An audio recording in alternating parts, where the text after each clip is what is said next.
But how will you know what to do? If you have to tell the mind what to do, how will you know what to tell the mind? Now, for that purpose, we have been gifted with another faculty called intuition. Intuition comes from the soul, not from the mind. Reasoning comes from the mind. Thinking comes from the mind.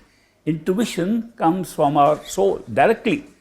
So, intuitive knowledge is very different from mental knowledge. If you want to have spiritual knowledge, it is intuitive knowledge. Intuition is not learnt like language is learnt. Intuition exists in all of us automatically. The question is whether we use it or not. Most of the time we don't use it. Most of the time, even if we have a gut feeling, we have an intuitive feeling, something tells us this is it, we override it by thinking about it and saying, no, that's just it doesn't make logic, doesn't make sense, and we throw it away. Later on we regret why we didn't act upon our intuition. That gut feeling was right.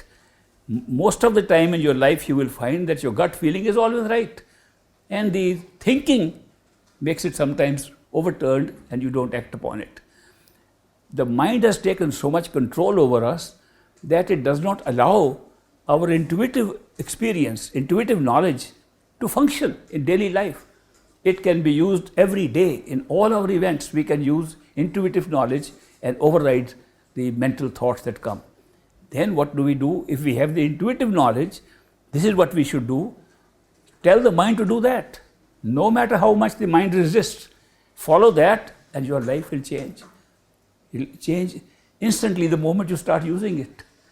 This gut feeling that comes, what is the difference between how that knowledge comes and the knowledge comes from the mind?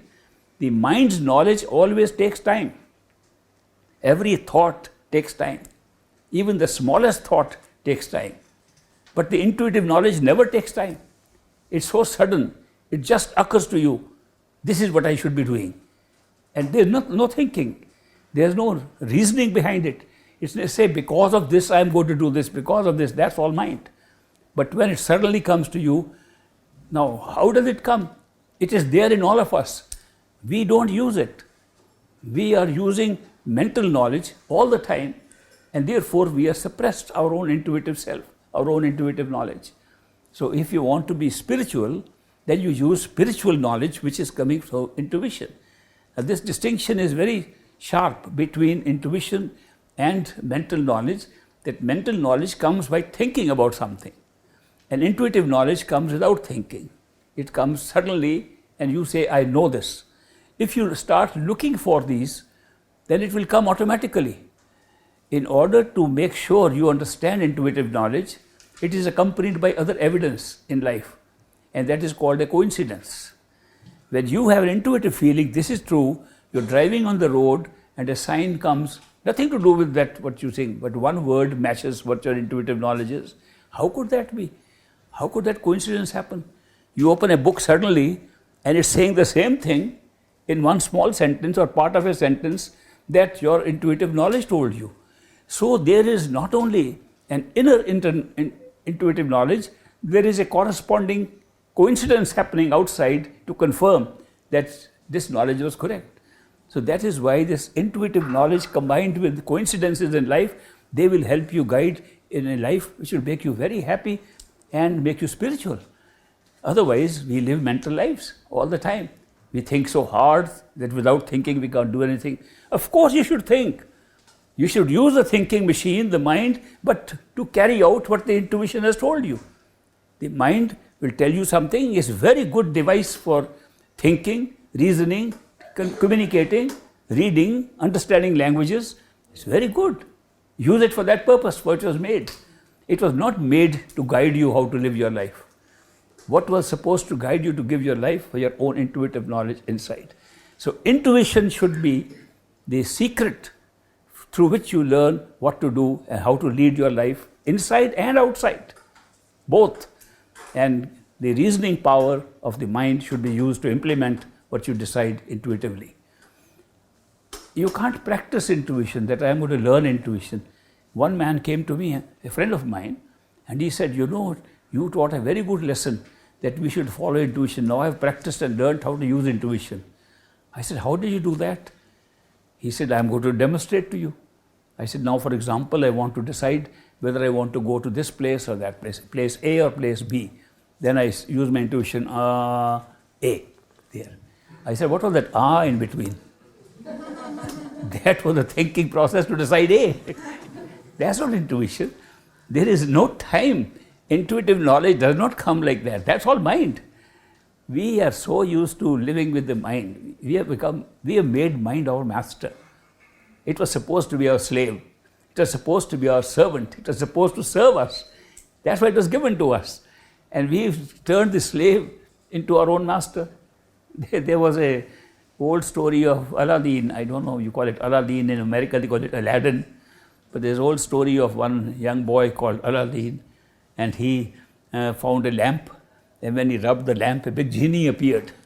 And he was frightened, seeing such a big genie. So the genie said, I am your slave. Command what I shall do.